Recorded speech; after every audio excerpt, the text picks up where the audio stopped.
응? 아니, 너는 3시 가자. 다 넘어갔고.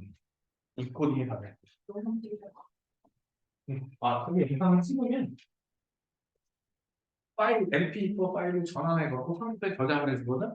그게 한 30분 걸려요. 그래서 너네 생물은 유전만? 3단원만? 아마 이번에 유전 때문에 우는 사람 많을 거야. 내가 장담을 할게. 아마 1학기 때는 그나마 외우면 점수가 나왔죠? 유전은 외워도 문제를 읽어도 뭔 소리인지 모를 거예요. 응? 너네 지금 문제를 만들어서 주기는 일찍 줄 거야. 오케이? 주기는 일찍 한 다음 수면 그 시험 그대로 줄 거거든? 근데 안 풀어서 내가 엄마한테 다 읽을 거야. 거짓말 아니고 마지막 경우야. 다음 시간에 봤는데 안 풀어왔다. 엄마한테 난 상관없어. 내가 할 수 있는 게 그거밖에 없어. 이렇게 숙제를 안 하고 문제 풀어오는 거 안 풀어오면 점수가 나오겠니 안 나오겠니? 당연히 안 나올 수밖에 없거든. 그럼 중간고사 본과지만 일단은 그거라도 해야죠. 원래 나는 진도 나간 만큼 풀어오라 그랬는데, 응? 진도 나간 만큼 풀어오라 그랬는데, 일단은 거기라도 풀어갖고 와야죠. 푸딩 너는 그렇지, 뭐. 풀어놓은 뭐야, 최종만 하는데. 뭘 만들어서 틀렸는지 모르 얼마나 풀어놨어. 결과는 진도 나가냐고. 자, 군집의 천이. 천이라는 뜻은 바뀌어간다라는 뜻이라고 보면 돼. 천이가 무슨 뜻이라고? 비요. 사는 애들이 바뀌어가는 거야. 그걸 천이라고 보면 돼요. 여기서 천이란 시간이 지남에 따라서 군집의 종 구성이 그 특징이 달라지는 거야. 오케이?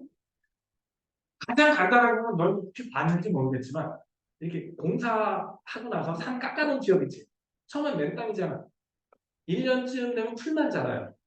그러다가 나무 같은 것들이 자라나기 시작하고 몇 년 지나서 가보면 이제 이렇게 큰 나무들이 자라요.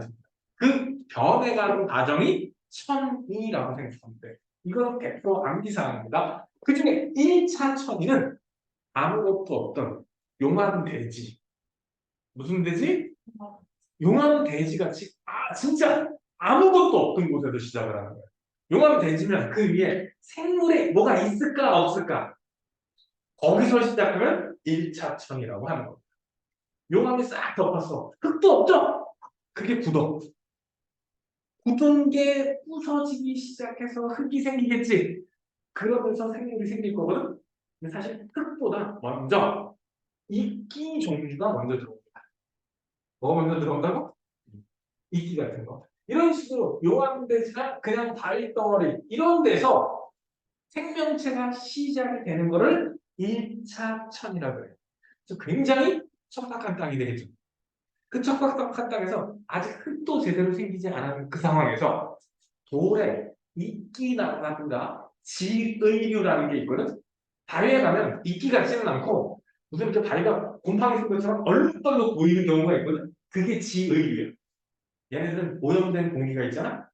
쌀을 죽어서 도시에서 좀 보기가 힘들고 깊은 산속 있지 맑은 동네 가야 지의류가 보입니다. 바위 같은 거 보면은 이렇게 약간 그늘졌는데 이끼 같지는 않고 바위가 이렇게 얼룩덜룩하게 보이는 경우가 있거든. 손으로 비비면 떨어져요. 그런 게 지의류야. 얘네들이 가장 먼저 살아요. 이끼류 혹은 지의류. 가장 먼저 들어왔지. 그래서 얘네들은 뭐라고 부르냐? 개척자라고 부른다. 개척자 어디서 많이 들어봤지? 아무도 안 사는데 제일 먼저 들어가는 개척한다고. 그래서 아주 척박한 땅, 보통 용암 대지의 최초로 지의류가 개척자가 돼요. 1차 천이에서의 개척자. 중요한 겁니다. 그 다음에 얘네들이 이제 바위를 적당히 부숴서 흙을 조금 만들어주면 그 흙에서 풀떼기들이 자랍니다. 초본이라는 뭐라고? 초본이라고도 하고 초본류 이렇게도 얘기해. 그러니까 풀떼기를 잘한다. 오케이? 그래서 거친 땅이 제일 먼저 누가 커? 풀이 먼저 커. 그 다음에 관목이 자랍니다. 뭐가 자란다? 지난 시간에 관목이 뭔지 가르쳐줬죠? 나무. 교목은 메인 기둥이 있고 가지가 퍼지면 교목이라고 했고 관목은 바닥에서 여러 개가 그냥 이렇게 나온다고 했어. 아, 그러니까 관목의 가장 대표적인 게 다리? 그렇죠. 교목을 얘기하는 거야. 그리고 키 작은 나무들 있지. 걔네들을 얘기해. 교목은 키가 크고 주 기둥이 있고 가지가 뻗는 애들. 소나무 이런 애들이 그리고 가로수들 있는 거 있죠. 가로수 대부분들은 교목. 그런데 울타리처럼 쓰는 애들 있지. 걔네들은 관. 길 걸어다니다 보면 옆에 이렇게 이 정도 크기, 허리 정도 사이즈의 그 나무도 쭉 심어놓은 데 있죠? 이렇게 사각형으로 잘라놓은 데 있잖아. 그런 것들은 단목. 느티나무처럼 이렇게 커가지고 있는 애들 있지? 그런 애들은 교목. 누가 먼저 들어와? 그 다음에 관목이 들어와. 키 작은 나무. 그런 다음에 양수가 들어옵니다.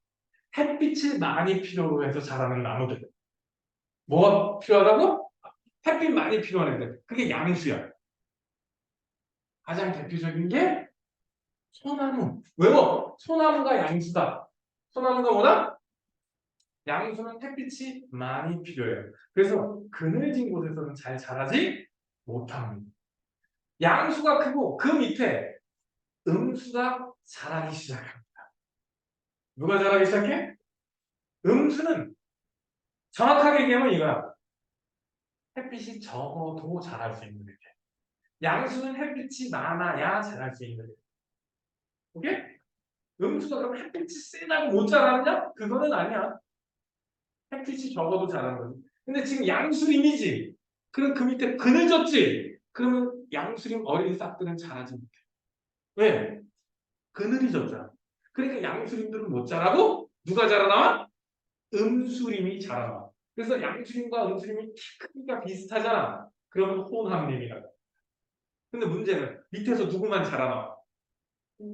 음수림만 자라죠? 그럼 시간이 지나서 양수 애들이 다 죽고 나면 그 숲은 음수림이 되는 겁니다.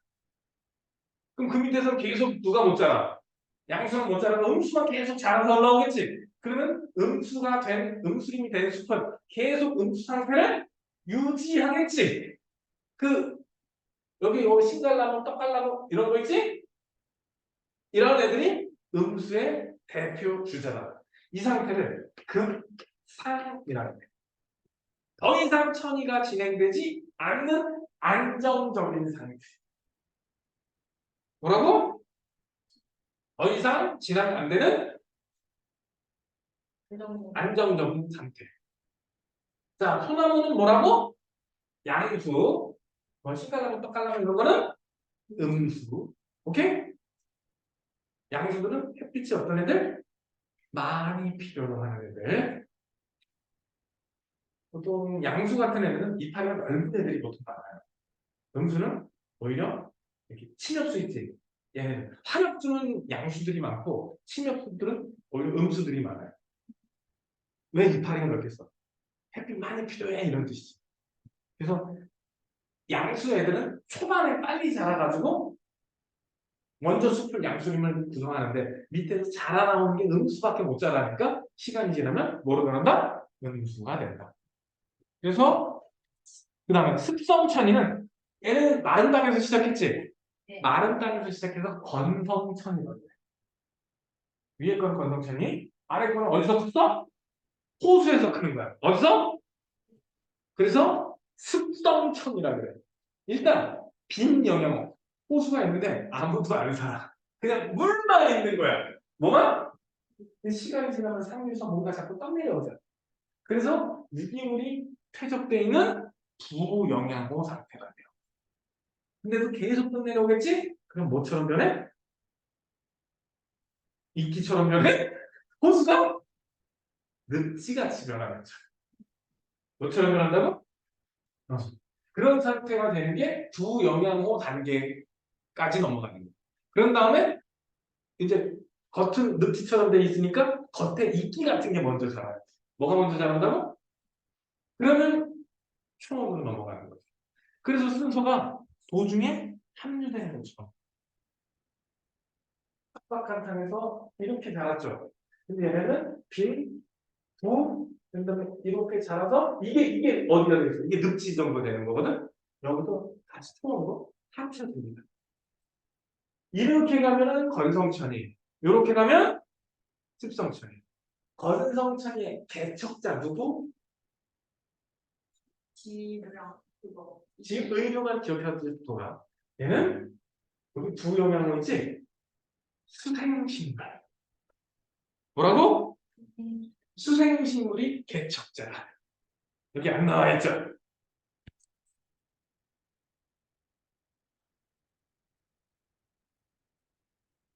수생식물이 개척자다. 뒤쪽으로 가면 똑같아. 그러다가 변명이가 실수로 불을 내면 홀라당 탔어. 응? 그럼 다시 자라야죠. 풀은 기본적으로 싹 타서 엎어지겠죠. 그래서 뭐 나무고 뭐 싹 다 뒤졌어. 근데 신기하게 씨앗은 다 안 탄다. 그렇게 붙었는데. 그래서 싹 불이 났다가 다시 자라는 거 있지. 어디서부터 자라냐면 여기서부터 해. 그거를 얘는 2차 전이. 근데 여기 뭐 여기 어디까지 갔다가 다시 일로 되돌아온 거 있지. 그건 2차 천이라고 해. 뭐 여기서 보면 기존에 군집이 있던 게 산불, 산사태, 뭐 어떤 자연현상이나 인간의 활동에 의해서 싸그리 밀려나가는 수가 있어 없어. 그 상태에서 처음으로 다시 돌아가서 시작하는 거를 2차 천이라 그래요. 가장 대표적인 얘가 산불이 되겠지. 그러면 여기서는 개척자가 초본이 됩니다. 2차 천의 개척자 보고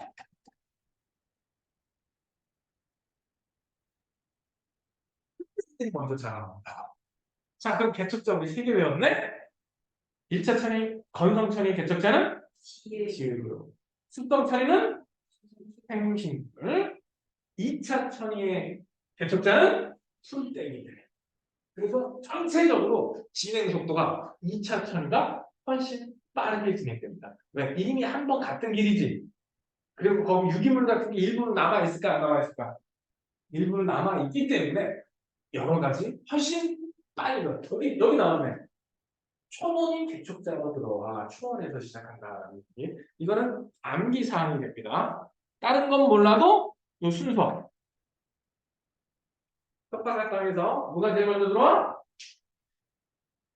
암목, 양수, 혼합, 음수, 요 순서. 이거 하나만 외우면 나머지는 그냥 끼워넣기 하면 되니까 간단하죠. 특히 양수, 혼합, 음수, 요 순서. 요거는 시험에 잘 나오니까 내신에 기억을 해주세요. 2차 천이까지. 그 다음에 경쟁. 쌈박질을 시작합니다. 이게 요즘 시험에 진짜 꼬박꼬박 하나씩 나오거든. 모의고사나 수능에도. 경쟁. 자, 경쟁이 일어나는 거는 먹을 거랑 서식지 때문입니다. 뭐와 뭐 때문에? 우리 지난 시간에 내가 요건 꼭 읽어라고 얘기했던 게 생태적 지위라는 거였어. 생태적 지위가 두 가지예요. 자, 컴링 앞에 거 빨리 찾아봐. 생태적 지위가 두 가지였는데 뭐하고 뭐다라고 얘기를 했어요. 먹이 지위랑 공간 지위. 어디서 이렇게 빨리 찾았지? 바로 넘어가. 그건 기억이 났니? 너 지난주 안 오지 않았던가? 누가 안 왔지 지난주에? 어, 아니, 맨날 같이 했는데 둘 중에 빠진 놈도 있게 헷갈리네. 다시 한번. 생태적 지위는 두 가지야. 뭐와 뭐해? 먹이 지위와 공간 지위. 이게 겹칠수록 경쟁이 치열해져요. 왜? 먹는 거 똑같아. 사는 동네 똑같아. 그럼 어떻게 될까? 너 죽고 나 살자 분위기가 돼야 되지? 그래서 만약에 이 생태적 지위가 비슷하면 그 동네에 둘 중에 하나만 살아남는 경우가 있어요. 그거를 경쟁 배타라고 해. 놀부 대천지 원수야. 네가 쫓겨나든 내가 쫓겨나든 끝장을 보는 거죠. 그 이유가 뭐라고? 생태적 지위가 비슷해서 그래. 먹는 것도 비슷하고 사는 것도 비슷하고. 그러니까 먹으러 갔더니 보이고 잠자러 갔더니 보이고 놀러 갔더니 보이고 계속 보이면서 내 신경을 긁어. 내 신경을 긁는 게 아니라 저 새끼 때문에 내가 밥을 굶어야 돼. 그럼 어떻게 되겠어 당연히. 밥 터지게 싸우겠지. 그렇게 해서 둘 중에 하나만 그 지역에 머무를 수 있는 거. 그게 경쟁 배타고 그걸 그래프로 보면 이런 식으로 돼. 따로따로 살면 애기 집신벌레만 보면 이만큼 자라고 집신벌레만 보면 이만큼 자라거든. 근데 같이 키우면 둘 중에 하나가 결국은 어떻게 됐어? 에이씨 더러운 딴 놈을 하네. 없어져 버렸죠. 이렇게 되면 저걸 경쟁 배타. 경쟁 배타는 꼭 기억해 주세요. 뭐가 비슷할 때? 생태적 지위가 비슷할 때. 즉, 그래프에서 많이 겹칠 때. 어떨 때? 많이 겹칠 때. 생태적 지위가 많이 겹칠 때 일어난다. 그러다 보면 허구한 전쟁질이잖아. 그러면 생존에 유리할까 불리할까? 그러니까 야 우리 적당히 싸우자. 응? 분서라는 거. 뭐를 한다고? 분서. 나누어서 사는 거야. 분서가 뭐라고? 야 나는 잠은 나무 꼭대기에서 잘게. 넌 나무 아래쪽에서 자. 분서가 되는 거야. 뭐가 된다고? 어. 근데 우리 앞에서 은어가 텃세라는 거 있었거든요. 지난주에 했던 거 텃세. 여기 내 땅, 이 바위 근처 오지 마. 이런 거 있지? 그거는 종간 경쟁이 아니라 종내 경쟁이었어. 같은 종하고 경쟁하는 거였어. 분서는 다른 종이야. 종간 경쟁이야. 분서는 무슨 경쟁? 종간. 그런데 텃세는 종내야. 구분하셔야 된다고. 시험에 이런 걸 내겠지. 그래서 오른쪽에 분서와 텃세. 뭐 차이? 개체군 내냐? 개체군 간이냐? 요걸 바꾸면 종내냐? 종간이냐? 똑같은 말을 두 번 반복한 거야. 어떻게 보면. 오른쪽에도 있지만. 오케이? 이렇게 나누어서 살고 이러는 거를 뭐라고 부른다? 분서. 분서하면 있죠. 불필요한 경쟁을 죽여요. 뭐라고? 그러니까 경쟁이 줄어들었으니까 아무래도 내가 사는 지역 조금 줄어들고 먹이 활동할 지역이 좀 줄지만 불필요한 경쟁을 줄이지.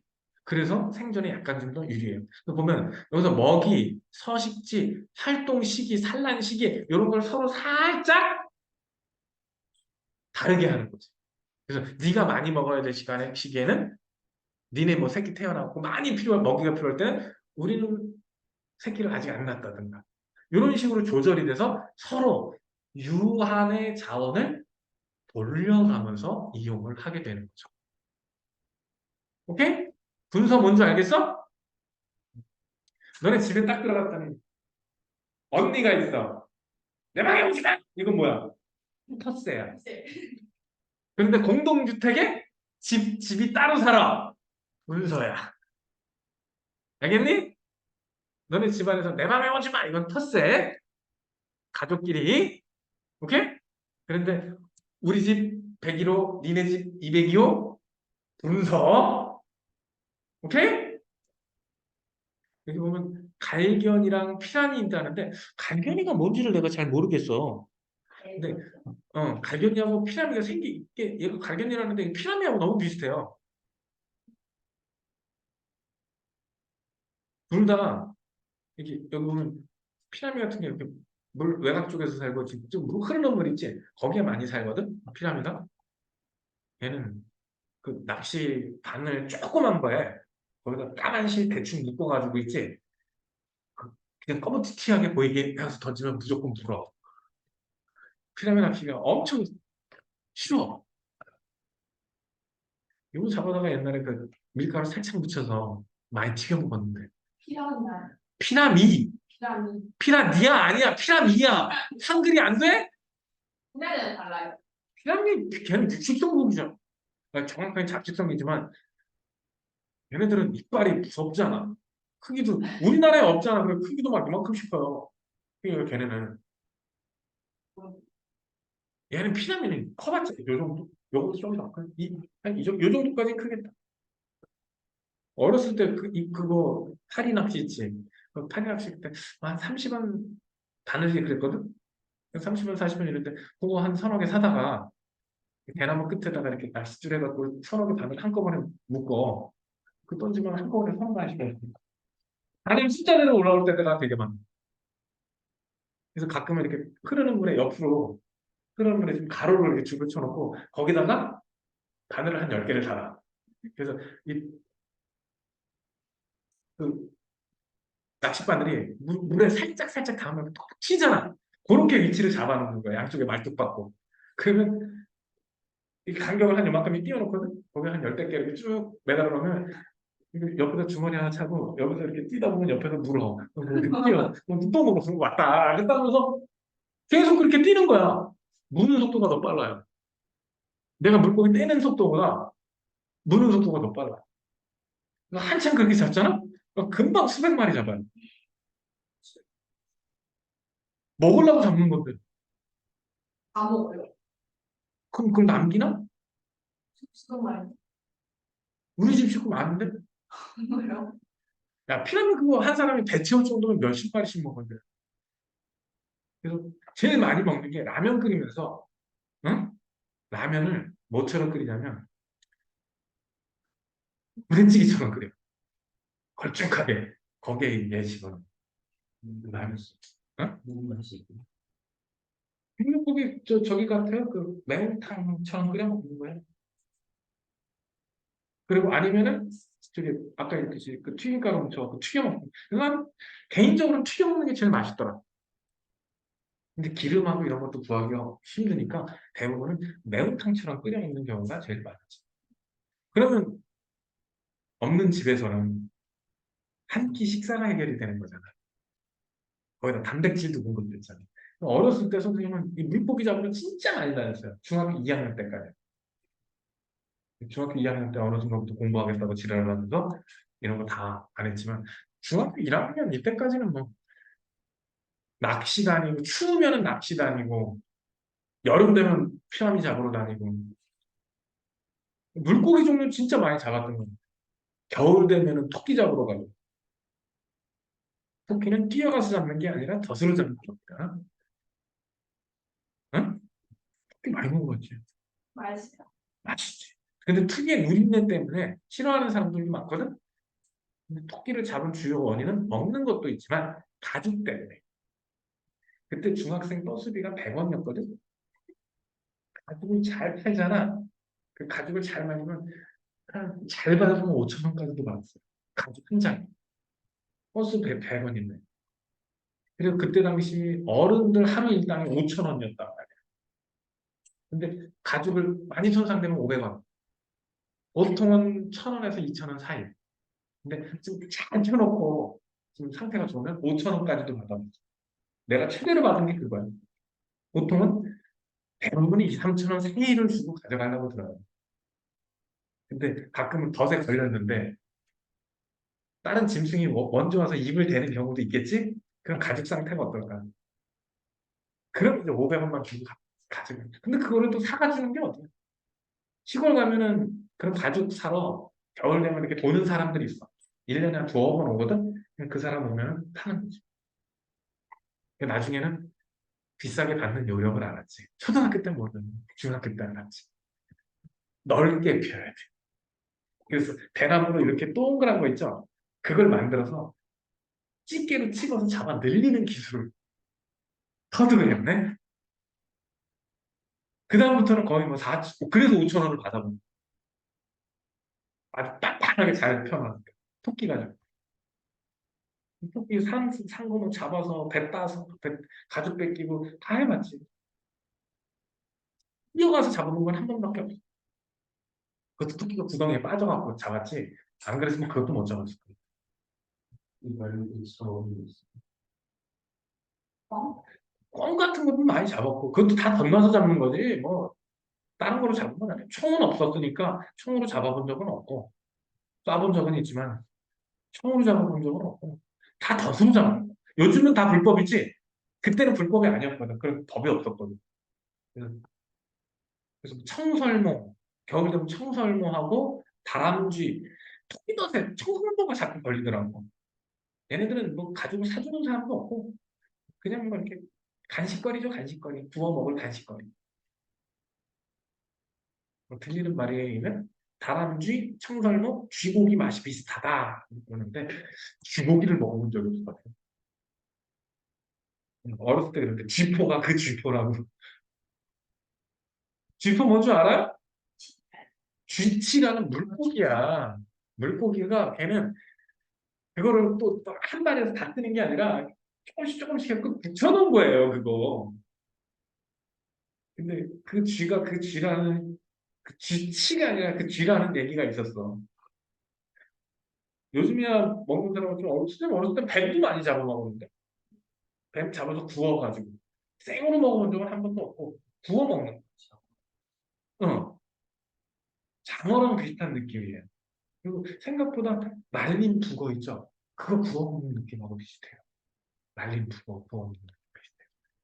그리고 뱀은 먹으려면 고아서 먹든지 아니면 바짝 익혀서 먹으래. 왜?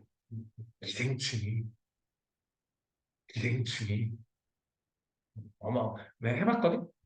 뱀 가죽을 쫙 벗겨요. 그래서 그 과수원 철조망 있지? 거기다가 가죽을 걸어놔.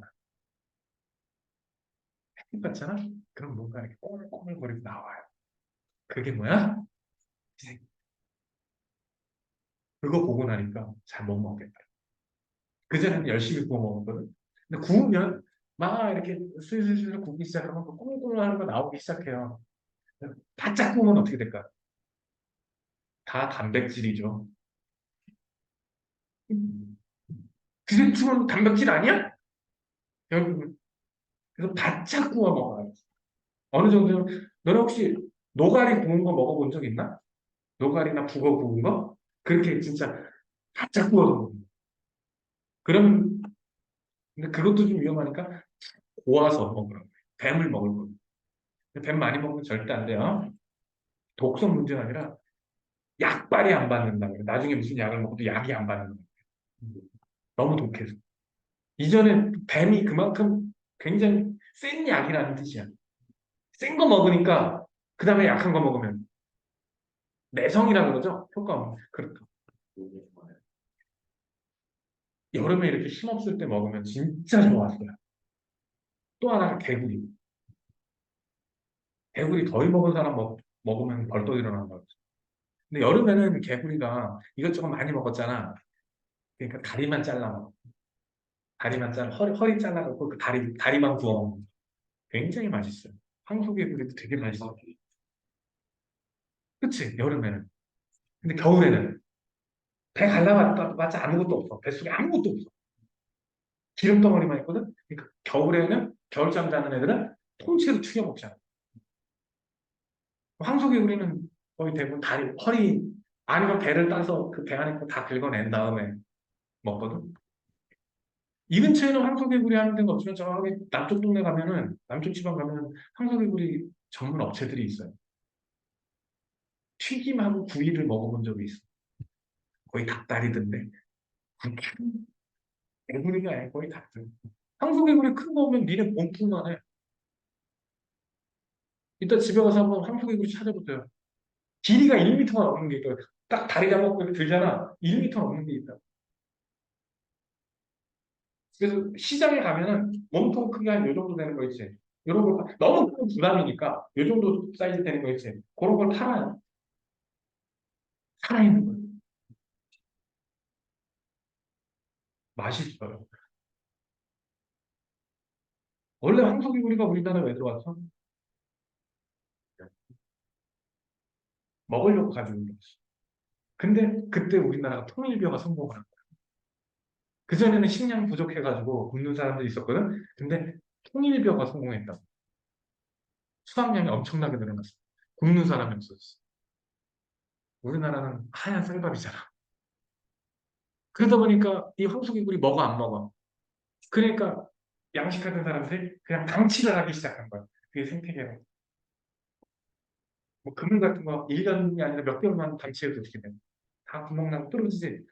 근데 번식력이 어마어마하게 좋아. 거기다가 천적이 없어. 개구리가 미쳤지 뱀도 잡아먹는. 나는 황소개구리가 뱀 잡아먹는 장면을 직접 본 사람이야. 물론 그 뱀이 독사는 아니었고 물뱀이었고 독이 거의 없다는 그 물뱀. 그거를 개구리가 잡아먹고 있는 거고 진짜 말로만 들었지 눈으로 보기 쇼킹했어요. 예, 처음부터가 아니라 개구리가 이따만한 게 있는 거. 근데 봤더니 거기 입에 이렇게 있어. 봤더니 뱀이야. 그걸 꾸역꾸역 먹고 있는 장면인 거야. 낚시 갔다가 봤어요. 와 여기 낚시로 황소개구리 몇 번 낚고 봤어. 어우 괴물인 줄 알고 봤더니 개구리가 올라. 그런 사람 그 뉴트리아 있죠. 그것도 먹으려고 들여온 거야. 근데 살치기잖아. 쥐새끼 정도가. 그래서 사람들이 지금 인식이 안 좋죠. 그래서 잘 안 먹어. 걔도 비슷해요. 베스 블루길 딱 그거 단백질 공부 먹으려고 들여온 거예요. 근데 그 통일교가 성공하면서 굳이 먹을 필요가 없어져. 그러니까 다 그냥 방치하고 버린 게 생태계에 천적이 없으니까 생태계 교란종까지 갖게 된 거예요. 근데 요즘은 이제 우리나라에 거의 저 베스는 아직도 문제야. 그런데 SK들 먹성이 너무 그게 큰입 민물 우럭이라 그래요. 지 몸통의 절반 많은 것도 삼켜. 몸의 절반이 위인가 봐. 몸의 절반, 몸 사이즈의 절반이 위인가 봐. 거의 저보다 절반 사이즈인데 그걸 삼켜. 통째로. 대박이야. 그것도 물고기인데 새끼들이 알아서 좋아하잖아. 어렸을 때는 어미가 돌봐요, 얘네들. 그래서 초기 생존율이 굉장히 높아. 지난번에 오늘 물고기 종류는 알을 낳는 애들은 초기 생존율이 어떻다? 되게 낮다 그랬지. 근데 얘네들은 초기 생존율이 높아. 왜? 어미들이 보호를 해주니까. 다른 거에 비해서. 근데 우리 토착 물고기 종류 중에 그런 거 있어 없어? 그러니까 싸우면 지지. 근데 먹어본 바에 의하면 베스 먹어본 바에 의하면 생각보다 좀 쫄깃하고 맛있어요. 근데 그 민물고기 특유의 그 비린내 있거든? 그거는 좀 있는데 꽤 맛있어. 그러니까 너네들처럼 민물고기 안 먹어본 사람들 있잖아. 그 사람들은 냄새 난다 그래.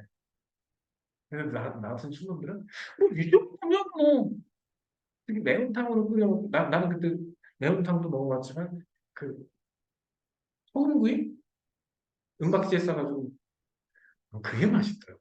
난 역시 소금구이파야. 소고기도 소금구이, 돼지고기도 소금구이. 나는 역시 숯불파야. 먹었는데 내가 직접 잡아서 먹어봤거든. 꽤 맛있던. 이래서 들여왔구나라는 게 느껴졌어. 블루기는 못 먹어봤는데 베스는 내가 베스하고 황소개구리는 먹어봤지. 정력에 좋다고 소문이 나면 끝나는 거야. 씨. 그럼 멸종될 텐데. 지금은 개구리 잡아먹는 거 불법이죠. 황소개구리만 불법 아니야. 근데 황소개구리랑 베스 블루기를 잡으면 다시 살려주면 안 됩니다. 법으로. 죽여야 돼요. 얼굴이 있어요. 응? 얼굴이 있어요. 근데 살려줬는지 못 살려 안 살려줬는지 모르니까 벌금이 안 나오는 거지. 그거 들키면은 내야 돼요. 근데 내는 사람이 있었을까 없었을까? 아마도 없었을 걸. 들킨 사람이 없었을 걸. 그거 뭐 그거 딱지 끊으려고 와서 이렇게 뭐 누가 찾아보겠어? 나 아직 그걸로. 근데 이제 유튜버 애들이 가끔 내는 경우가 있어. 왜? 녹화된 자료를 지네들이 남겨놨잖아. 그래서 잡았다가 그 도시어부라는 프로그램 있잖아. 거기서 그래. 야 그건 살려주면 안 된다고 소리 해. 교란종은 살려주면 안 된다. 거기서 그 소리 해. 근데 거기서 풀어주면 그건 벌금 내야 돼. 그건 증거가 남았으니까. 근데 그러겠니? 지금은 우리나라 종이 이 경쟁 배타에 밀리겠다고 보는 거예요. 여기에 밀렸다. 근데 지금은 이제 우리나라 토종의 반격이 좀 어느 정도 된다는데, 그래서 황소개구리 문제는 황소개구리 S 문제는 아직 멀었고 황소개구리는 문제는 어느 정도 해결이 되나 봐요. 원래 우리나라 살던 애들이 황소개구리를 잘 안 먹었어. 낯설잖아. 안 먹던 거잖아. 그러니까 근데 요즘은 먹는 놈들이 생겼대요. 황소개구리 잡아먹는 놈들이 생겨가지고 황소개구리 문제는 옛날보다 좀 괜찮은데 그 문제는 베스랑 블루길이 완전히 우리나라 토종 생태계 물속으로 완전히 점령해가지고 얘는 조금 문제. 그리고 뉴트리아 있죠? 뉴트리아도 거의 해결됐대요. 우리나라에 원래 사기 거의 멸종이었거든. 고양이과의 맹수 종류예요. 좀 작은데 얘네들이 뉴트리아를 즐겨 먹기 시작했대요. 그래서 숫자가 확 줄었대요. 원래는 그 한 마리 잡으면 뭐 몇만 원씩 줬어요. 응? 어떻게 알아? 그래? 나는 그냥 얼마씩 준다는 얘기만 들어. 그래서 그거 전문적으로 잡으러 다니는 사람도 있었어. 그래서 많이 잡으면 뭐 한 달 수입이 500, 600 이렇게 된대요. 돈 놓고 놀다가 아침 저녁으로 돌아보는 거야. 매일 몇 마리씩 잡는 거지. 꾸준히 잡아서 하루에 한 너댓 마리씩 잡으면 일당 되잖아. 그러니까 더 수십 개 넣고 매일 돌아보는 거야. 쉬엄쉬엄. 괜찮은 돈벌이 아니냐? 근데 몇 년 전부터는 돈벌이가 안 된대. 우리나라 토종 그 맹수는 같은 비슷한 놈들 있지. 그런 놈들이 뉴트리아를 입맛을 들여서 자꾸 잡아먹어서 개체수가 많이 줄었대요. 근데 베스 블루길은 아직 좀 물속에 있는 단백질 공급으로는 꽤 좋다는데. 자, 그 다음에 따개비 있어요. 바닷가 가봤지? 바닷가 가면 따개비가 있는데 따개비가 종이 다르거든? 그래서 여기 보면 만조됐을 때, 즉 물이 꽉 찼을 때, 그리고 물이 완전히 빠졌을 때야. 응? 보면 위쪽에는 A종만 살고 아래쪽은 B종만 살아. 근데 A종을 완전히 제거를 했어. 그랬는데도 얘는 완전히 바깥쪽으로 나오는 애들 있지. 거기에는 못 자라, 얘네들은. B종은. 그럼 B종이 요 이상에서 안 살았던 이유는 뭐야? 물 때문이야, 물 때문에. 뭐 때문이라고? 즉 얘는 건조한 데서 제대로 살지 못하는 애들이야. 물 때문에. 근데 거꾸로 B를 싹 제거했더니 이렇게 아래까지 A가 살더라는 얘기야. 그럼 A가 요 밑에 안 살고 있었던 이유는 B하고 경쟁해서 밀렸던 거예요. A는 B에 밀려서 위에만 살았던 거예요. 오케이? B는 요 위에 안 살았던 이유가 원래 거기 못 사는 애들이었던 거지. 근데 잘못하면은 분서하고 A 입장에선 분서한 게 맞죠. A 입장에선 B 입장에서는 아니지만 오케이? 나중에 근데 같이 있으면 어떻게 된다? 두 종이 함께 선식하면은 경쟁으로 의한 피해를 줄인다 그랬죠. 경쟁으로 의한 그 불필요한 자원 낭비 이런 걸 줄이기 위해서 이렇게 서식하는 공간이 좀 차이가 나게 돼요. 오케이? 이거 자료 해석하라는 문제가 가끔 나는데 이거 한번 읽어보면 돼. A가 밑에 못 자란 이유는 이 실험 결과 B 때문이다. B하고 경쟁이 밀려서 여기서밖에 안 살았던 거다. 근데 B는 왜 여기서만 살아? 이건 환경적인 문제다. 뭐라고?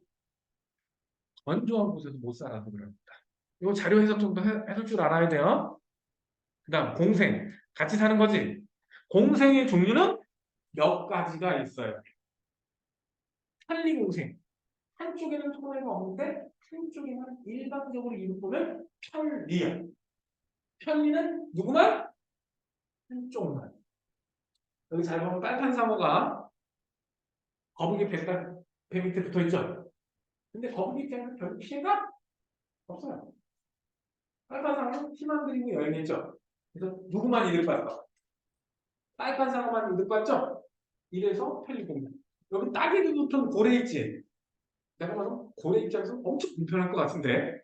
근데 편리공생이래요. 내가 봐서는 기생 수준 아닌가 싶은데 편리공생이래요. 그리고 황제 청소새우와 해삼. 또 새우가 뭐 할까? 그냥 숨어 살아요. 뭐 한다고? 해삼 속에 숨어 살아요. 근데 해삼한테는 아무 영향을? 그러니까 편리공생이에요. 한쪽은 이득을 보지만 한쪽은 아무 손해를 보지 않아요. 그리고 마지막에 항로와 물소. 여기서도 물소는 그냥 저 새한테는 물소 입장에서는 아무 문제가 없어. 근데 항모 입장에서는 이것저것 얻어먹는 게 있어요. 그러니까 항모 입장에서 이득을 보는 거예요. 이런 게 편리분석. 뭐라고? 한쪽만 이득을 보는 거. 그 다음에 상리. 서로 상자를 쓴 거는 서로 이득. 뭐라고? 얘 이름이 니모죠? 너네 초딩 때 이거 안 봤어? 너네 초딩 때쯤 나온 영화인데 니모를 찾아서. 니 이모가 아니라 니모. 그래서 패러디로 니 이모를 찾아서 많이 나왔잖아. 이모를 찾아서. 몰라? 저 흰동갈 말똥 누가 말똥갈이라 그랬는데 저거를 말똥갈은 그 저기 독수리 동네요. 대머리 독수리 비슷한 애가 말똥갈이. 흰동갈이하고 말미잘. 말미잘 촉수에는 독이 있어요. 근데 저 흰동갈이는 그 독에 내성이 있어. 쏘여도 아무 지장이 없어. 그런데 그러니까 흰동갈이 입장에서는 천적이 쫓아오잖아? 그럼 저 사이로 숨어요. 그러니까 이들을 봐. 그런데 말미잘해.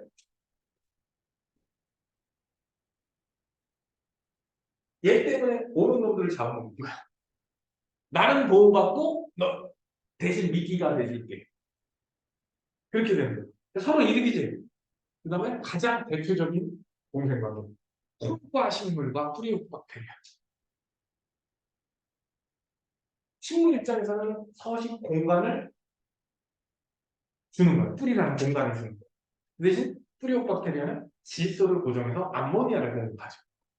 그래서 여기 보면은 질소를 이용하고 뿌리 박테리아는 콩과 식물로부터 양분을 일부, 그 서식 공간과 양분 일부를 공급해요. 그 다음 꽃과 곤충. 곤충은 꿀을 얻죠. 꽃 입장에서는 꽃가루를 날려주잖아. 꽃가루를 날라주죠. 그러니까 공생관계. 청소 놀래기와 도미. 청소 놀래기, 저 놀래기가 뭐 하냐면 그 기생충 같은 거 뜯어먹거든. 먹거리 공급 받았죠. 그럼 얘 입장에서는 기생충이 없어져서 도움을 받았죠. 이런 게 상리공생. 그 다음에 기생. 한쪽은 손해를 보고 한쪽은 이득을 보는 거예요. 기생이 뭐라고? 한쪽은 손해를 보고 한쪽만 이득을 보고. 그래서 요즘은 시험 문제가 이렇게 나와요. 이쪽이 이득이야. 뭐라고? A 이득, D 이득. 이 라인에 걸리면 뭘까? 얘는 이득인데 얘는 이득이 없죠? 그럼 뭐겠어? 편리공생이 됩니다. 뭐가 된다고? A가 이득인 편리공생. 이쪽으로 걸리면 B가 이득인 편리공생. 왜? 얘는 플러스 마이너스가 없잖아. 이쪽이면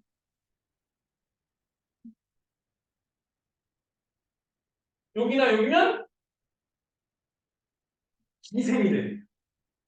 왜? 마이너스로 오지. 그럼 여기는 A가 기생충이야. 여기는 B가 기생이 되는 거죠.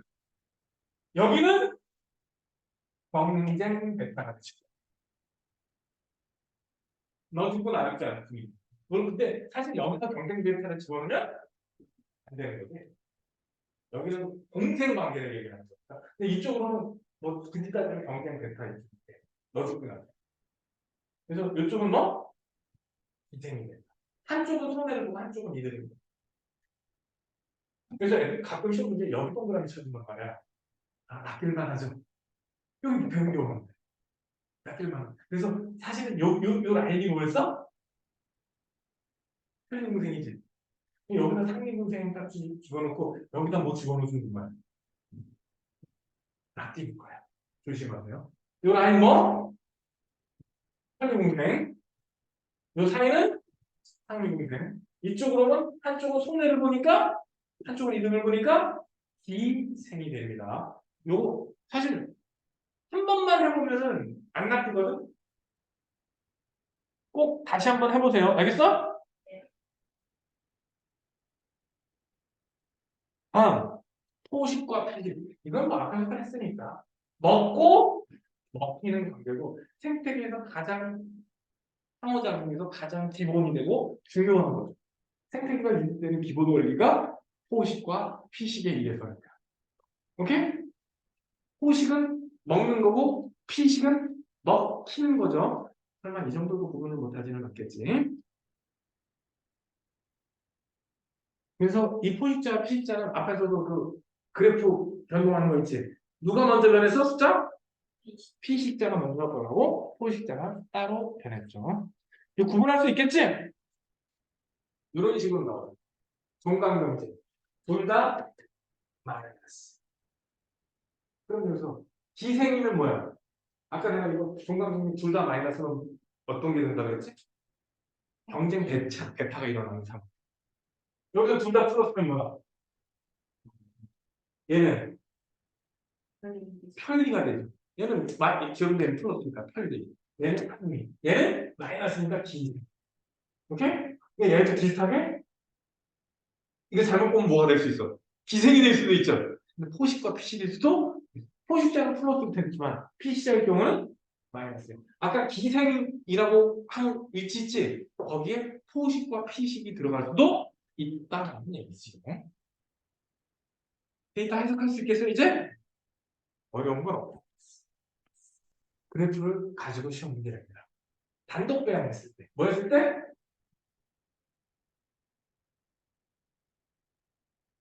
하나, 야, 경쟁을 하면 무조건 떨어져, 안 떨어져? 무조건 떨어져야 돼요. 근데 A점은 원래 이만큼 살 수 있는데 떨어졌어. 오케이? 근데 B는 아예 죽었죠. 그럼 이게 경쟁 배타라는 거예요. 그 다음에 둘 다 같이 올라갔죠. 둘 다 올라가면 상리 공생. 하나만 올라갔죠. 편리 공생. 이렇게 두 개가 왔다 갔다 하면 포식, 피식. 그래프 보고 구분 딱 할 수 있겠어요? 없겠어요? 있겠지? 이거 시험 내시면 꼬박꼬박 나와. 수능에도 여러 번 나와요. 근데 요즘 대세는 그 십자가 그리는 거 있지? 그거를 좀 많이 줘. 요즘. 요것만 주는 게 아니야. 다시 한번. 이거는 독립된 거 기본이고, 이렇게 되면 어떻게 돼? 그래서, 이렇게 주면 너무 쉽죠? 그러니까, 얘하고 이렇게 준다고.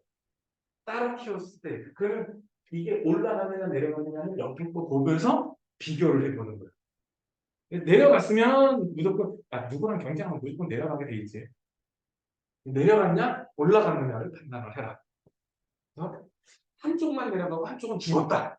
그러면 경쟁이 됐다. 여기 시험에 진짜 다양한 한쪽만 이득을 봤으니까 편리. 둘 다 이득 봤으니까 상리. 두 개가 요동을 쳐? 그러면 피식과 포식.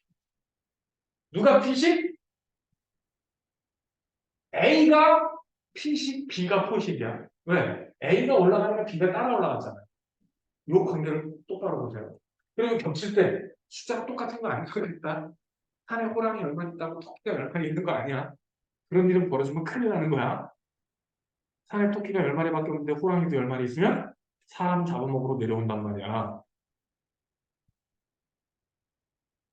다시 한번 얘기해주면 방향, 이런 거. 빈칸 채우기.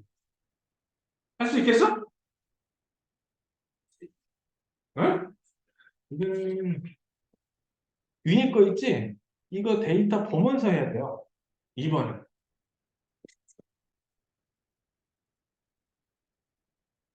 자, 한번 보자. 밀도는 곧 개체수거든? 근데 A가 1.5 나왔어. 여기 A 봐봐. A 몇 마리 있어? 2제곱미터죠. 1제곱미터짜리가 두 개야. 방향구는 몇 개? 두 개. 이거 봐야 된다 그래서 무조건 시험 문제 나오면 두 개를 먼저 보세요. 전체 넓이가 얼마인지 방향구가 몇 개인지. 오케이? 밀도는 넓음의 개체수지. 그러면 A는 세 마리였고 B는 몇 마리야? 둘, 넷, 여섯, 다섯, 일곱, 10마리네? 그치? 그러면 여기 니은에 들어갈 만한 얼마? 2제곱분의 12제곱. 그럼 니은에는 5 들어가야 돼. 디귿은 몇 마리? C 몇 마리? 세봐 빨리. 응? 12마리면 넓이 2분의. 그 다음에 빈도는 출현 횟수거든. 자, A는 왼쪽 방향구에서도 나왔고 오른쪽 방향구에서도 나왔지. 그러니까 빈도는 2. 근데 B는 오른쪽에서만 나왔어. B는 그림을 같이 보여. B는 빨간 거죠? 가보죠. A는 네모니고 왼쪽만 나왔죠? 이게 잘못된 거 잘못했어. 0.5야, 0.5. 2분의 1이 0.5. 그치? 2분의 1이니까 0.5. 그 다음에 요거는 2분의 2니까 1이지? C는 양쪽에서 다 나왔니, 안 나왔니? 양쪽 다 나왔어? 그럼 얘도 얼마? 1. 그 다음에 P도. P도 위에서 P도에 대한 얘기가, 여기 있다. A는 0.1. B는 0.16. C는 0.24. 이렇게 나왔지? P도는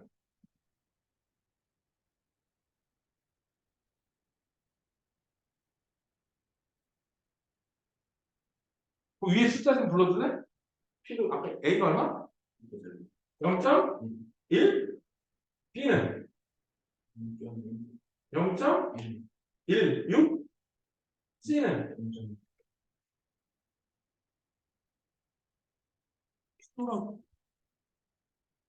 면적 분의 P도가 뭐였어?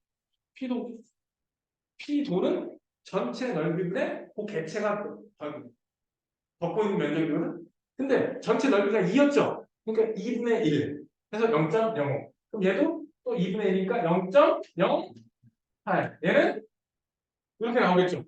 그럼 그걸 가지고 상대 밀도, 상대 밀도, 상대 피도. 여기는 뭐야? 이거 다 합친 것분의 요거죠? 그치? 자, 근데 상대 밀도가 이거 다 합친 것뿐 요거는 다 합치면 얼마니? 12.5분의 이거 곱하기 100 해야 돼. 그래야 상대값 나와. 그럼 얼마 나오니? 5로 나누면 2.5분의 3. 대충 얼마 나오면?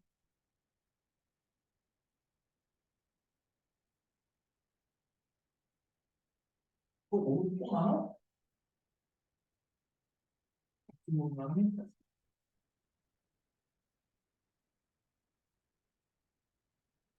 12? 그치? 아닌가? 3대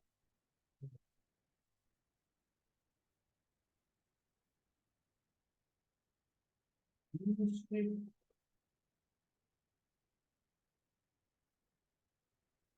생각 잘못했어. 11. C 맞아요. 12.5지. 이거 다 합치면 12.5잖아. 11.5, 1.5에서 응. 125분의 15가 그럼 나는 10이지. 네, 맞아요. 이거 몇 배야? 1.5하고 4배지. 이거에 4배면 합치면 100. 합치면 얼마나 나온다고? 상대는 합치면 빈도는 얘가 40이지. 그치? 그러면 얘는 그 절반이 20. 똑같은 일이니까 40. 오케이? 그 다음에 상대 P도는 얘가 20이면 9배. 32? 그럼 여기 들어갈 거는 48. 안 되는데? 이러면 안 되는데? 위에 게 32? 그럼 아래 게? 이렇게 거꾸로 돼야 돼. 그럼 중요치는 이거 다 더하면 되거든? 중요치 다 더할 때는 얼마 나와? 52. 더했더니? 다 더했더니? 136. 그러면 C가 숫자가 제일 높죠? 그러니까 우점종은 C가 됩니다. 오케이? 제일 높은 게 누구?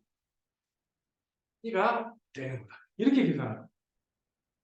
이거 문제 내면은 어려운 게 아니라 똑같은 짓을 여러 번 반복해야 돼서 짜증나는 문제예요. 어려운 게 아니라. 그래서 보통 어디서 많이 낸다 그랬어? 수행으로 낸다. 직접 하는 게 아니라. 그래서 뭐를 주고 맨 위에 표있지.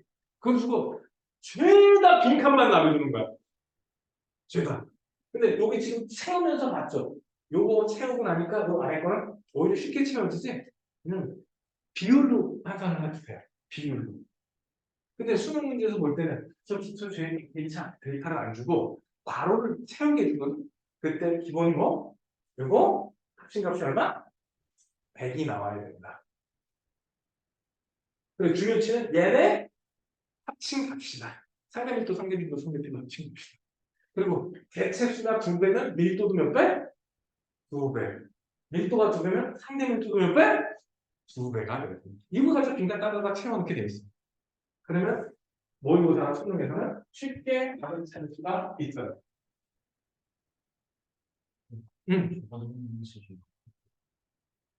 이거 몇 시까지 하는 거지? 우리 수업이?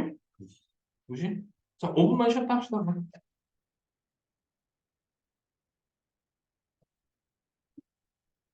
녹화를 안 눌렀네?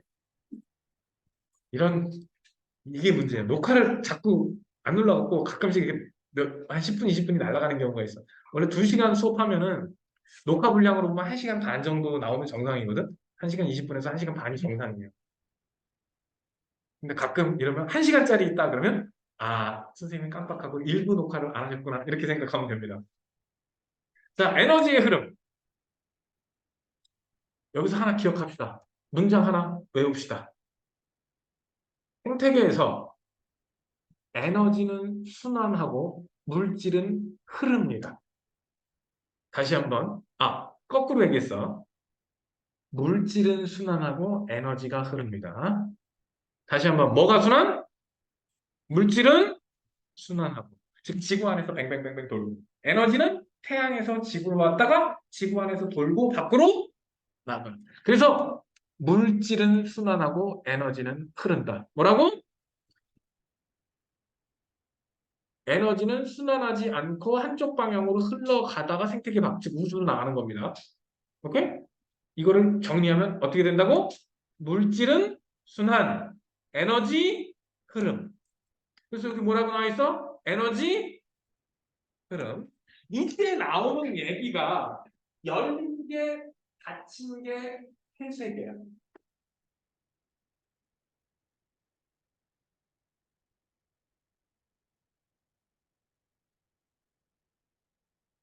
책에 안 나오는 게 말이야. 그냥 개념만 알아두면 돼요. 폐쇄계는 물질도 에너지도 교환이 안 되는 거야. 어떤 공간이 있는데 여기에 물질 에너지가 둘 다 들어오거나 나갈 수 없는 상태를 폐쇄계라고. 사실상 있을까 없을까? 완전히 딱 켜놓으면 뭐 될 수도 있겠지. 근데 우리 지구는 여기에 해당해. 에너지는 들락날락하죠. 근데 물질은 물론 소행성이랑 크게 들어오긴 하지만 이런 건 좀 무시하고 에너지는 계속 들어오고 나가고 반복하는데 물질은 거의 못하죠. 그래서 닫힌 게 이 뜻은 뭐야? 에너지는 들락거릴 수 있지만 물질은 들락거리지 못하는 세상이 닫힌 게. 가장 대표적인 예가 뭘까? 어항 같은 거죠. 우리가 인위적으로 넣어주지 않는 이상 에너지는 공급돼도 물질은 공급이 안 되는 거. 열린 개는 물질, 에너지 둘 다 왔다 갔다 할 수 있으면 열린 개는. 그래서 우리 지구는 닫힌 개. 그러니까 뭐는 빵빵 되는 거. 물질은 뺑뺑뺑뺑 돌고 에너지는 들락날락할 수 있다. 그래서 우리 지구는 닫힌 개쯤에 해당이 된다. 어려워요? 하나하나 보면 다 쉽죠? 문제가 안 풀려서 그렇지. 우리 앞에서 배웠어. 지구상의 거의 대부분 99.98%에 해당하는 에너지는 어디서 왔다? 태양에서 왔다. 즉 우리 생태계에 쓰는 에너지는 아주 극소량을 빼놓고는 다 에너지 근원이 어디다? 태양이다. 가끔 저기 바닷속 5,000m, 6,000m 해저 화산 근처에 사는 애들이 있거든? 걔네들 빼고는 에너지 근원이 어디서 왔다? 태양에서 왔다. 이렇게 생각하시면 되겠습니다. 오케이? 그 다음에 뭐 생산자, 소비자, 분해자 1차 소비자, 2차 소비자 이런 얘기는 초등 때부터 쭉 해야 하는 거니까 크게 문제될 게 없어요. 그 다음에 생태 피라미드. 일반적으로 생태 피라미드는 전부 다 생산자부터 고차 소비자로 갈수록 점점 좁아지는 게 정상입니다. 근데 딱 하나 가끔씩 생산자가 1차 소비자가 적어질 때가 있어요. 이거는 육지 생태계에서는 그런 모습이 나타나지 않고 바다 생태계에서는 생산자가 플랑크톤이거든요. 근데 환경이 바뀌면 플랑크톤은 일순간 다 집어버릴 수가 있죠. 그래서 가끔 보면 1차 소비자가 생산자보다 좀 많을 때가 있어요. 그러면 얘는 바다인가 보다 이렇게 생각하시면 되겠습니다. 물론 아주 특이한 케이스이기 때문에 자주 나오지는 않지만 알아는 둬야 됩니다. 일반적으로 갈수록 점점 어떻게 된다고? 줄어들어요. 한이 올라갈수록 전체 에너지, 개체수, 이 생체량 몸무게를 하자는 거라고 하는데 갈수록 자꾸 적어져야겠죠. 어떻게 보면 당연하지. 그렇게 해서 따지는 게 에너지 효율이야. 뭐라고? 1차 소비자의 에너지 효율은 요거분의 요거야. 2차 소비자는 요거분의 요거. 3차 소비자의 에너지 효율은 요거분의 요거가 돼. 즉, 직전 단계의 에너지분의 내 에너지야. 그걸 에너지 효율이라고 그러거든. 거기서 뒤에 곱하기 100 해주면 되죠. 일반적으로 상위 단계로 이거 이제 에너지니까 상위 단계로 갈수록 에너지 효율이 일반적으로 좋아진다. 일반적으로. 그럼 항상 그렇지는 않다. 그러니까 이 수치가 안 나와 있으면 상위 단계면 일반적으로 에너지 효율이 높아. 이렇게 생각하면 되는데 숫자가 나오면 어떻게 해야 돼? 계산을 해봐야 돼. 오케이? 시험에는 아닌 경우를 더 많이 내주기 때문에 근데 꼭 그렇다고 할 수가 없으니까 반드시 계산을 해봐야 돼. 에너지를 구하는 공식 어때? 굳이 외울 필요 있겠어? 아래 단계부터 현 단계 곱하기 100. 오케이? 그게 상위 단계로 갈수록 일반적으로 에너지율이 좋아져야 한다. 오케이? 그런데 항상 그런 것은 아니니까 숫자 나오면 어떻게 하라? 계산을 해라. 그럼 일반적으로 왜 상위 단계로 갈수록 에너지율이 좋아질까? 왜 상위 단계로 갈수록 에너지율이 좋아지는 이유는 좋게 표현하면 맛있는 거 먹어도 돼요. 위로 고기 먹는 애들이 보세요. 고기 종류가 에너지가 훨씬 영양 단계가 좋거든요. 그래서 풀 뜯어 먹는 애들보다는 상위 단계로 갈수록 에너지 효율이 좋아진다. 그냥 쉽게 표현해서 맛있는 거 먹어서 그렇다.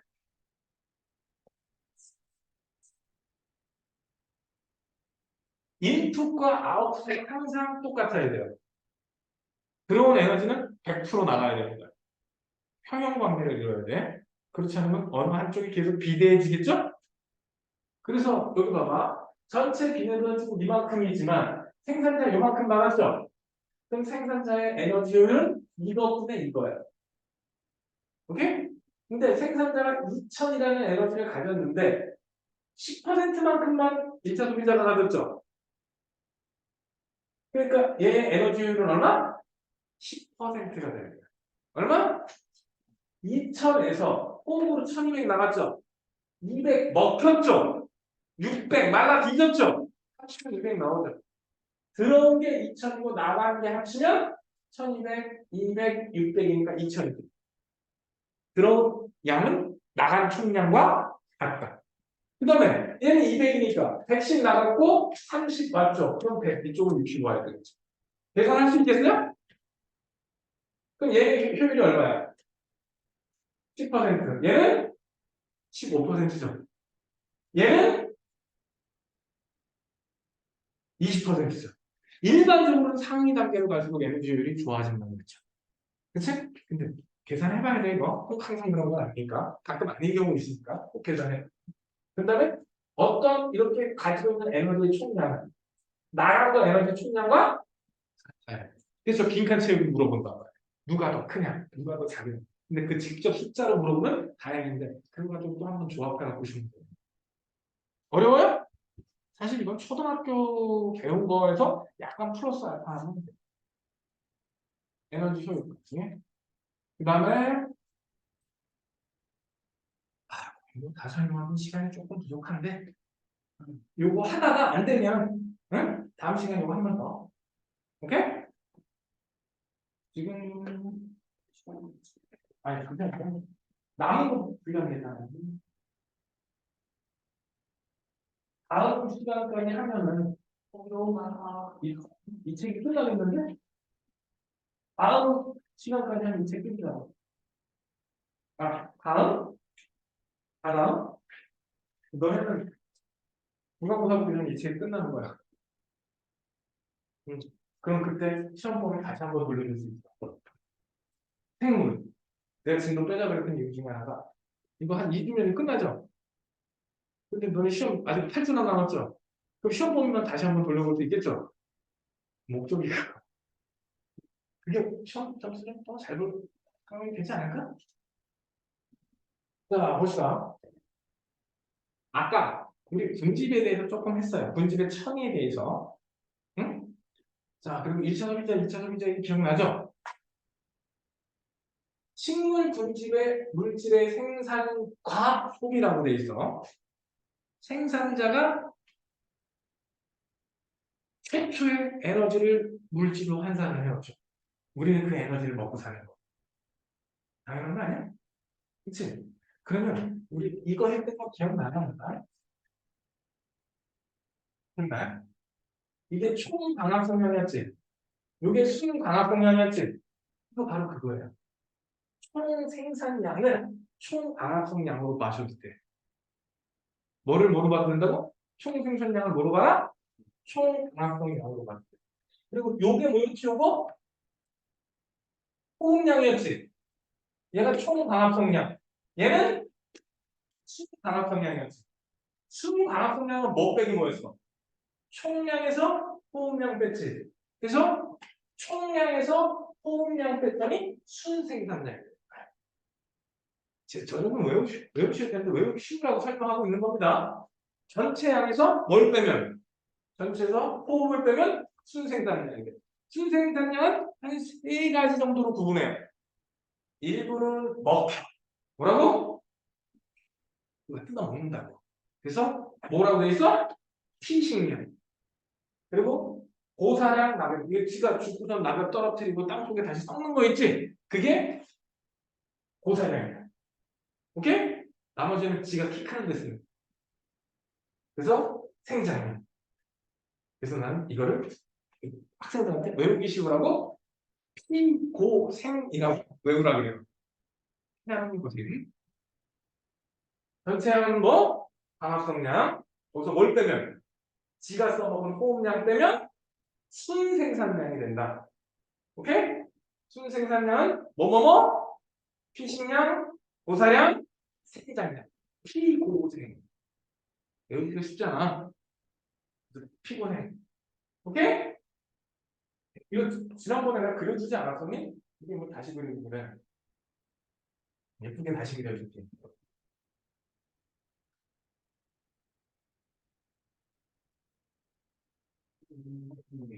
응?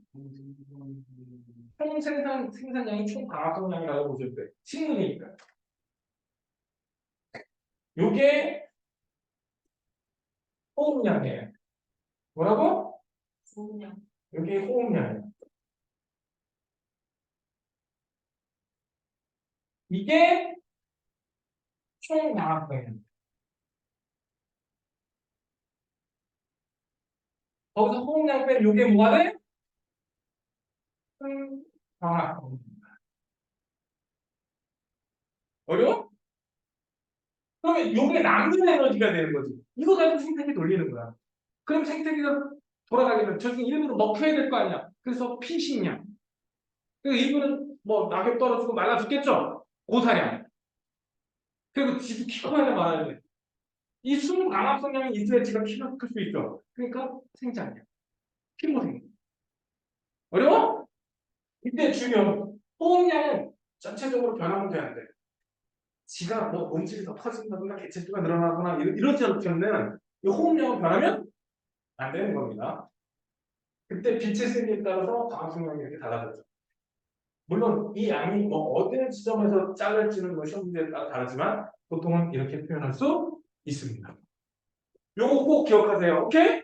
요거는 생산자 겁니다. 누구라고? 그거를 그래프 이렇게 바꿉니다. 저 그래프를 이렇게 바꿔. 그럼 제일 높은 건 누구? 제일 큰 거 총생산량이죠. 그치?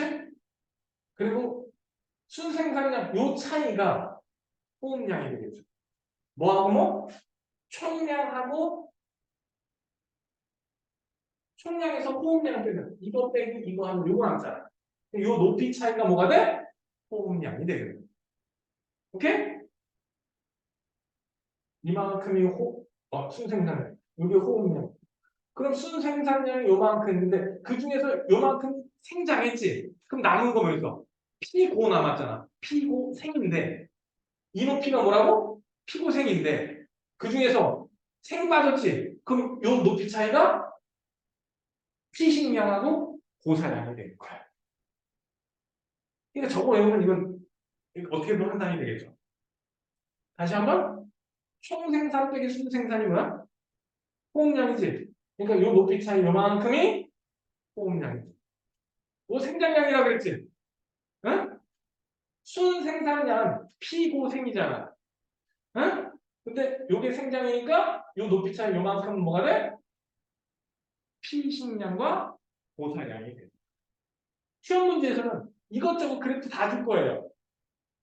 이것저것 그래프 다 줄 거라고. 그럼 얘가 누군지 결국 요거 하나 가지고 서로 더하고 빼고 찾아내는 거야. 기본밖에 안 돼. 저걸 외우세요. 저정도는 꼭 외웁시다. 제일 큰 게 누구? 총량. 전체가 뭐? 총량. 그 중에 숨 쉰 거 빼. 그러면 순생산량, 피고생. 이 순서 바꿀 수 있어. 근데 저걸 가지고 1차 소비자로 넘어갑니다. 누구로 넘어가? 1차 소비자는 한마디로 툭 뜯어 먹고 사는 게 아니야?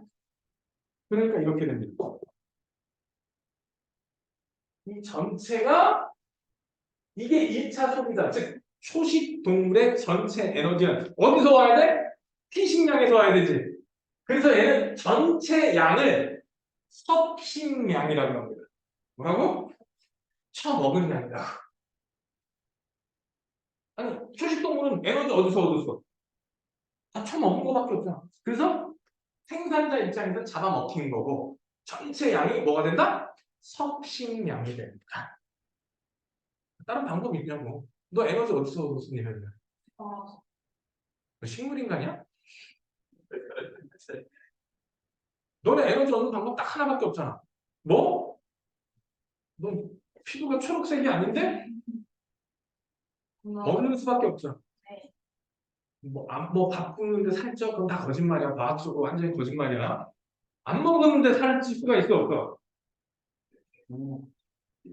많이 먹어서 찌는 거야. 즉, 내가 쓰는 양보다, 하루에 한 끼 먹어도 한 끼를 졸라게 먹잖아? 그럼 쪄요. 즉, 내가 쓰는 거, 인풋과 아웃풋의 관계야.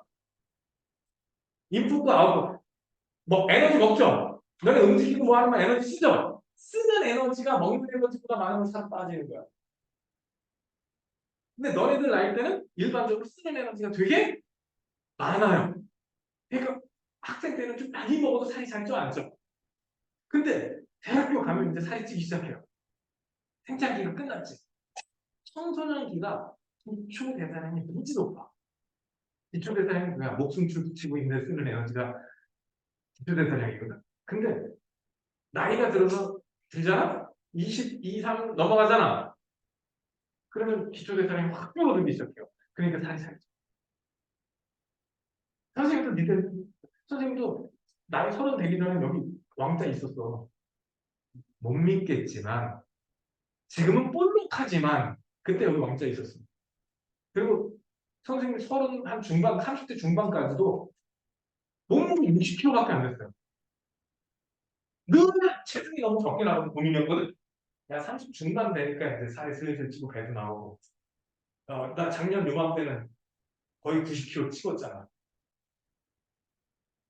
한 10kg 빼서 지금 한 70까지 뺐다가 지금 73, 4 왔다 갔다 하고 있는데 한 달에 먹는 것보다 많이 움직이면 살은 빠집니다. 근데 뭐 농구하고 축구하고 이러면 많이 먹는데도 살이 안 찔 가능성이 굉장히 큰 거죠. 근데 난 특히 고등학생들한테는 다이어트 하지 말라 그래요. 내년 여름에 어떻게 하려고 다이어트를 합니까? 차라리 살을 빼고 싶으면 운동을 해서 살을 빼라. 체력이라도 길러지. 그래서 섭식이 아니고 여기서도 숨 쉬는 걸로 자연스럽게 없애버리는 에너지 있지? 그걸 호흡량. 그럼 그건 호흡량이라고 그래 그거를. 오케이? 그런데 먹었다고 그게 다 에너지가 됩니까 안 됩니까? 먹으면 다 에너지 돼요? 너네 화장실 가서 응하는 거 있지? 그게 뭐게? 배설 아니야? 화장실 가서 응하는 거 배설 아니야? 배출이라 그래. 뭐라고? 즉 그것들은 그 누리끼리 한 그것들은 우리한테 흡수된 적이 없어요.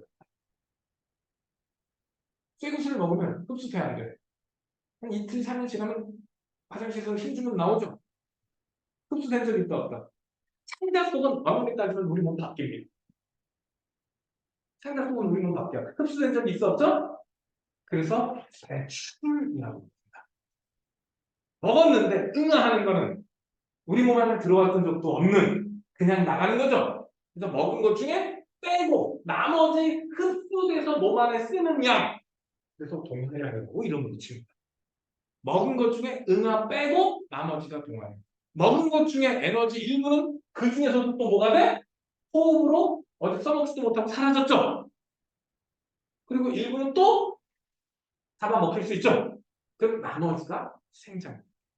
생산자를 총 호흡 순생산량, 순생산량은 피고 생으로 같죠. 그런데 1차 소비자 혹은 초식동물이라고 하는 거 전체 에너지는 처먹은 섭식량이다. 그 중에 일부는 흡수도 못하고 그냥 똥으로 싼다. 그래서 배출량을 빼고 나머지가 동화량이라고 한다. 동화량, 즉 흡수한 에너지 중에 일부는 호흡으로 날아가고 일부는 누가 잡아먹을 것이고 나머지가 내 몸뚱아리 불리는데 쓰인 거다. 이렇게 구분하시면 됩니다. 이게 것만 나오는 경우도 많지만 보통 두 개가 같이 나오는 경우 혹은 아래만 나오는 경우도 있습니다. 그래서 하는 암기를 하셔야 돼요. 이거는 내신이라면 한 문제씩 꼬박꼬박 나올 수밖에 없는 거예요. 위에 거 되게 쉽지? 우리는 동물이지. 그래서 같이 외우고 있어요. 다시 한번 전체 생산량, 총생산, 거기서 숨긴 것 빼면 순생산. 순생산은 피고생. 오케이? 소비자의 경우는 전체가 뭐? 처먹은 섭식량. 그 중에서 흡수도 못했다? 응아로 빠져나갔다? 배출량 빼면 동화량이다. 뭐라고 한다? 동화량에서 숨쉰 거 빼고 나머지 뭐가 남아? 잡아먹힌 거랑 나 크는 데 쓴 거 남는다. 꼭 좀 기억을 해주세요. 이건 뭐 기말고사 범위인데 그때 다시 한번 얘기하겠지? 물질의 순환부터는 다음 시간에 하도록 하겠습니다.